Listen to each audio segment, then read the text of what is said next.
Hello students, आज हम पढ़ने जा रहे हैं क्लास 7th की SST, जिसमें हम पढ़ेंगे आवर कॉन्स्टिट्यूशन चैप्टर नंबर 4, है ना। आवर कॉन्स्टिट्यूशन कहें या फिर कॉन्स्टिट्यूशन ऑफ इंडिया कहें, बात एक ही है, क्योंकि हम इंडिया के नागरिक हैं। We are civilians of India, so our constitution is also same as India, है ना। इसीलिए हम इसे बोल सकते हैं हमारा कॉन्स्टिट्यूशन या फिर भारत का कॉन्स्टिट्यूशन।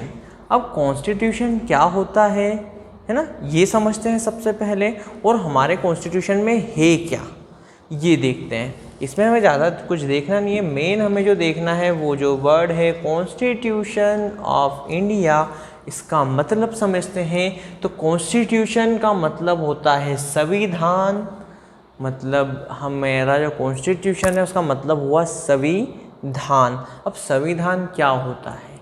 संविधान एक लिखित एक नियम या जिसे बोल सकते हैं ऐसे रूल्स जिससे हमारी पूरी कंट्री काम करती हो, है ना। जिसमें हमारे अधिकार, हमारी ड्यूटीज़, हमारे न्याय, हमारी जुडिशरी, हमारी पॉलिटिक्स, मतलब पूरी चीज़ जिससे जुड़ी है, जिसके नियम लिखे हुए हैं, वो होता है हमारा संविधान। तो संविधान में हमारा कानून लिखा हुआ है, हमारा काम करने का तरीका जो हमारी पॉलिटिक्स का है, हमारे जो गवर्नर है या जो भी हमारी गवर्नमेंट है, पूरी गवर्नमेंट का काम करने का तरीका लिखा हुआ है किसमें? कॉन्स्टिट्यूशन के अंदर। और कॉन्स्टिट्यूशन जब हमारा बनाया गया, पहले समझते हैं, एक छोटी सी डेफिनेशन बताता हूँ मैं आपको। That body of rules and principles in accordance with which the powers of sovereignty are regularly exercised, मतलब कि ऐसे नियम, ऐसे प्रिंसिपल्स जो सबको ध्यान में रख के बनाए गए हों और जिससे हमारे सारे काम चलें, सारे काम किए जाएं, उसे हम क्या कहते हैं? कॉन्स्टिट्यूशन या फिर संविधान। देखिए, संविधान बनाने के लिए हमें एक असेंबली बनानी पड़ी थी। देखिए, संविधान के अंदर क्या है वो तो अपन थोड़ी देर से पढ़ेंगे, पर संविधान बना कैसे, संविधान होता क्या है, ये अपन पहले समझते हैं। तो एक आती है कॉन्स्टिट्यूएंट असेंबली।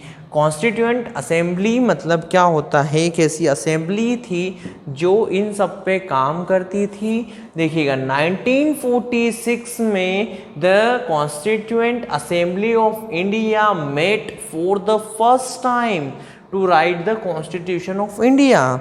मतलब कि 1946 जब हमारे देश को आज़ादी मिलने वाली थी, क्योंकि हमें 1947 में जब आज़ादी मिली थी, उसके पहले हम क्या करते हैं, 1946 में हमें आज़ादी मिलने वाली थी और हमने क्या करी थी, एक पूरी कमेटी बनाई थी। उस कमेटी का नाम दिया था कॉन्स्टिट्यूएंट असेंबली, जिसका काम था, जैसे अभी मैं छोटा सा एग्जांपल के तौर पे बताता हूँ आपको, कि जब तक हम ब्रिटिशर्स के अधीन थे, ब्रिटिशर्स हमारे पे राज करते थे, तब तक हमें वो सब करना पड़ता था जो ब्रिटिशर्स हमें कहते थे कि कितना टैक्स देना है, हम क्या कर सकते हैं, क्या नहीं कर सकते हैं, हम कहीं जा सकते हैं, नहीं जा सकते, कहाँ रह सकते हैं, कहाँ नहीं रह सकते हैं, बिजनेस कर सकते हैं कि नहीं कर सकते, पढ़ सकते हैं कि नहीं पढ़। ये सारी चीज़ें किसने तय करके रखी थी, किसने फिक्स करके रखी थी? ब्रिटिशर्स ने। बट जब हमें आज़ादी मिलने वाली थी तो हमने जो हमारे इंडिया की ने एक असेंबली बनाई थी जिसका नाम है कॉन्स्टिट्यूएंट असेंबली, जिसने ये सारे नियम बनाने थे और एक कॉन्स्टिट्यूशन बनाना था, भारत का संविधान बनाना था, जिससे क्या हो कि पता चल पाए कि कौन क्या कर सकता है, कौन क्या नहीं कर सकता है, नियम सारे जिसमें बन जाएं। ठीक है, देखिएगा, जब ये असेंबली बनाई गई थी उसमें 389 मेंबर्स थे। कितने मेंबर्स थे तब जब ये असेंबली बनाई गई? तब इसके अंदर थे 389 मेंबर्स। उसके बाद इसमें कुछ मेंबर्स कम हो गए और कितने बचे?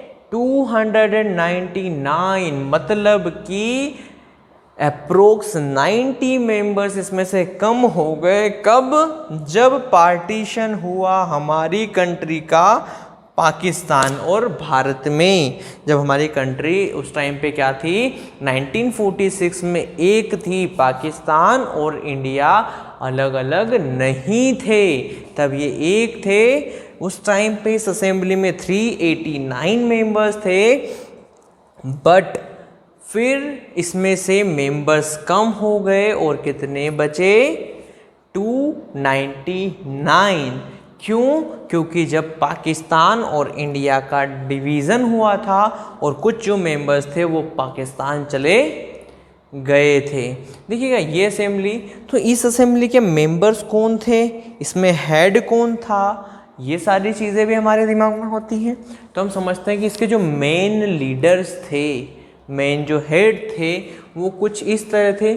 डॉक्टर राजेंद्र प्रसाद, फिर थे सरदार पटेल, फिर Maulana Azad, S P Mukherjee, K M. Munshi, sir Tej Bahadur, A K. Ayyar, H N. Kunzru, फिर C Rajagopalachari, Sarojini Naidu, Vijay Lakshmi Pandit, Frank Anthony Anglo Indians और doctor H C. Mukherjee Christian, H P. Modi Parsis, ये पारसी थे ना।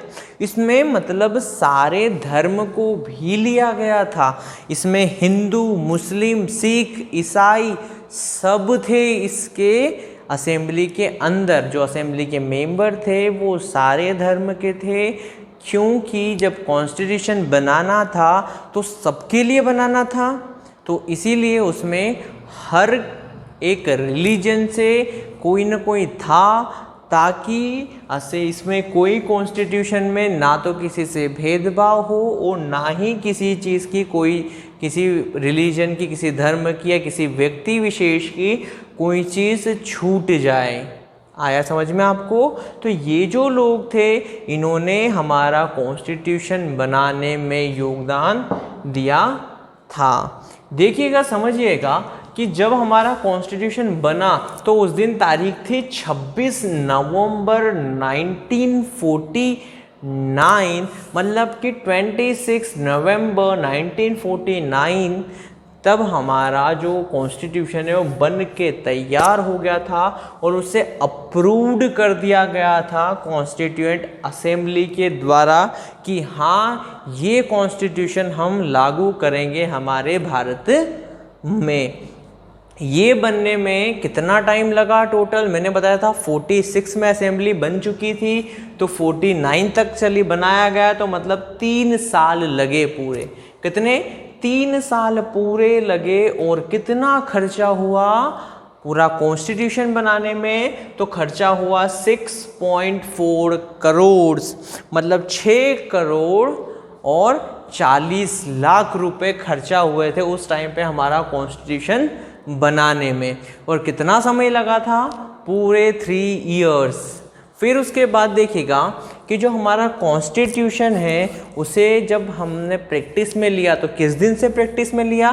26 जनवरी 1950, मतलब हमारा स्वतंत्रता दिवस, हमारा रिपब्लिक डे जो हम मनाते हैं 26 जनवरी के दिन, उस दिन से हमारा जो है कॉन्स्टिट्यूशन हमने प्रैक्टिस में लिया। तो 26 जनवरी 1950 से ये हमने प्रैक्टिस में ले लिया था। उस दिन हमने श्री राजगोपालचारी को पहला भारत का गवर्नर बनाया था। किसे हटा के?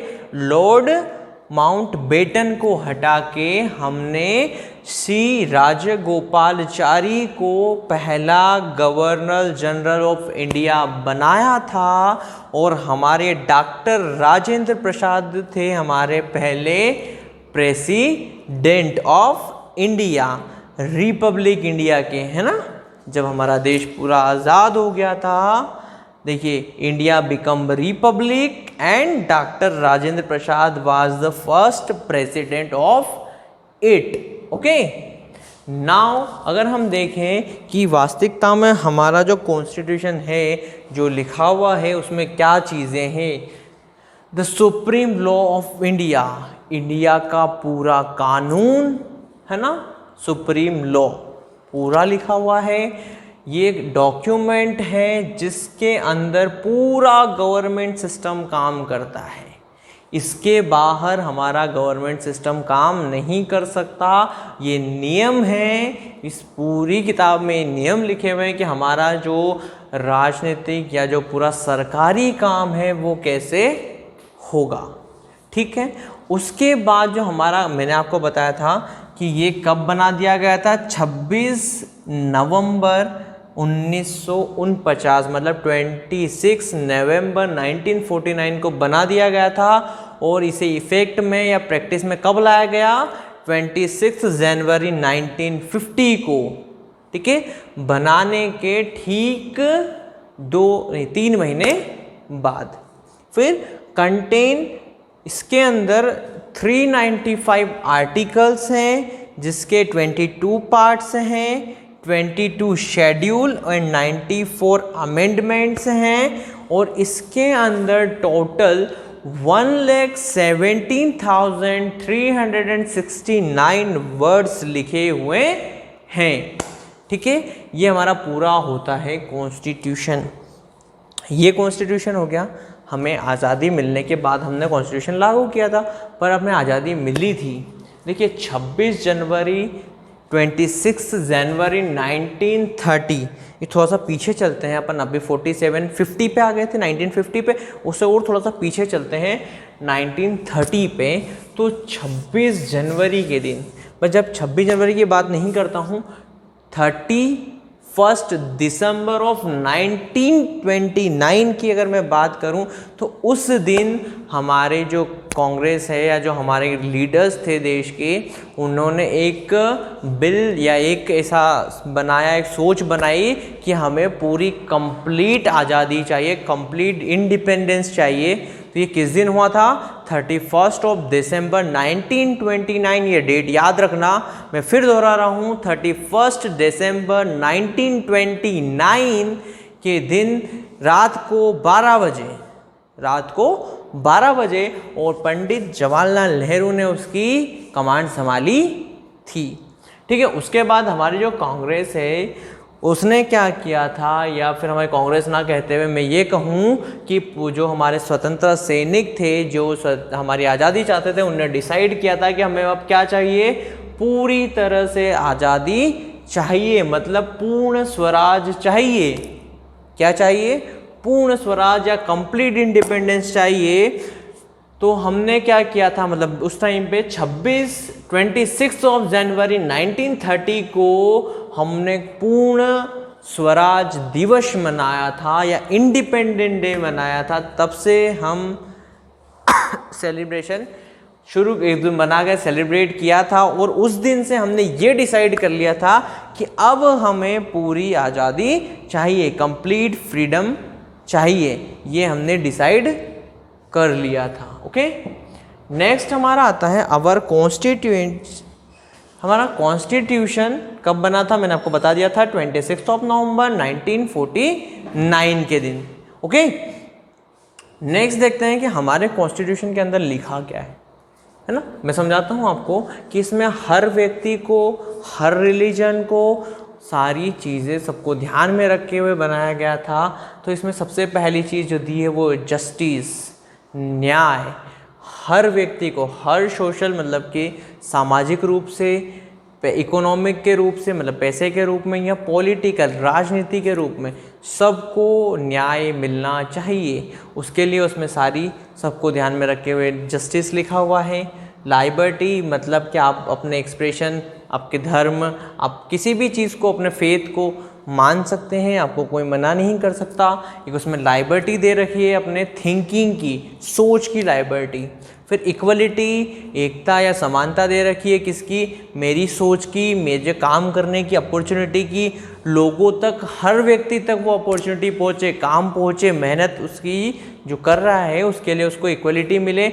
जैसे मैं काम कर रहा हूँ, मुझे आगे बढ़ना है, तो मुझे अगर इक्वलिटी नहीं है तो मैं पीछे रह जाऊँगा, है ना। तो इसलिए सबको इक्वलिटी दी है आगे बढ़ने की।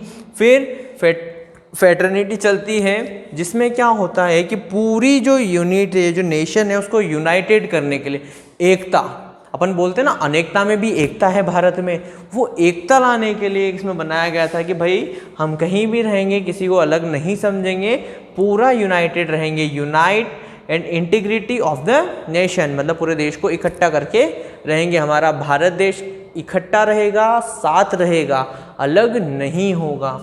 फिर देखेंगे इसके बाद हमारे कॉन्स्टिट्यूशन असेंबली जो है उसने ये सारी चीज़ इसलिए अडॉप्ट करी थी क्योंकि किसी को भी कहीं से भी भेदभाव ना हो, सबको जो चीज़ की ज़रूरत हो उनको वो सारी चीज़ें मिल जाएं। ओके, लास्ट थिंग ऑफ या last topic of our chapter is main characteristic of constitution of India, मतलब भारत के कॉन्स्टिट्यूशन की मेन कैरेक्टरिस्टिक्स। देखिएगा, डॉक्टर भीमराव अंबेडकर जी जो थे उन्हें हम फादर ऑफ कॉन्स्टिट्यूशन कहते हैं। क्या कहते हैं? फादर ऑफ कॉन्स्टिट्यूशन, क्योंकि उनने कॉन्स्टिट्यूशन लिखा था और जो वो ड्राफ्टिंग कमेटी के चेयरमैन थे। क्या थे?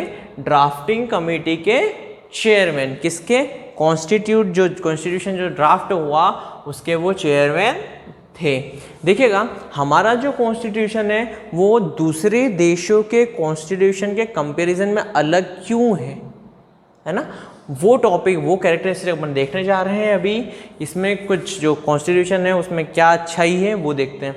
ये है पहला कि सबसे लंबा लिखा हुआ कॉन्स्टिट्यूशन है हमारा, सबसे लंबा लिखा हुआ कॉन्स्टिट्यूशन है हमारा, लॉन्गेस्ट राइटन कॉन्स्टिट्यूशन। ये पार्शली रिजिड और पार्शली फ्लेक्सिबल है।